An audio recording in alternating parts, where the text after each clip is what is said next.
ኦክቶበር 11 በክሪፕቶ ታሪክ ታይቶ የማይታወቅ ሊኩዊዴሽን ተመዝግቧል። አሜሪካ ቻይና ላይ የጣለችው የተጨማሪ 100% ቀረጥ ማርኬቱን አናግቶታል። ይህ ብቻ አይደለም፣ የሰው ሕይወትም ቀጥፏል።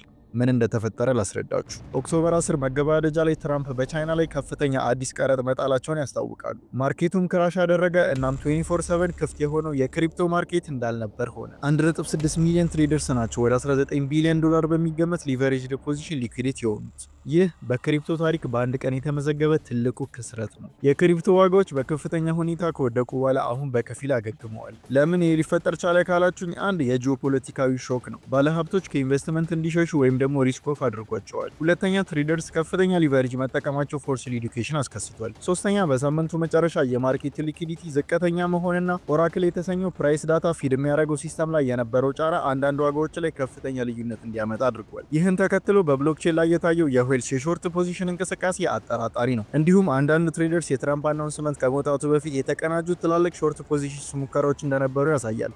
ኢንሳይድ ትሬደርስ በዚህ የማርኬት ክራሽ ዩክሬናዊ ኢንፍሉዌንሰር ኮስቲያ ኩዶ መኪና ውስጥ ራሱን አጥፍቷል። ትሬድ የምታደርጉ ከሆነ ሊቨሬጅ ቀንሱ፣ ስቶፕ ሎስ አስቀምጡ፣ እናም በስሜታችሁ አትነዱ። ይህ ክስተት ክፉኛ ከጎዳችሁ ስሜታችሁን ኮመንት ላይ አጋሩኝ።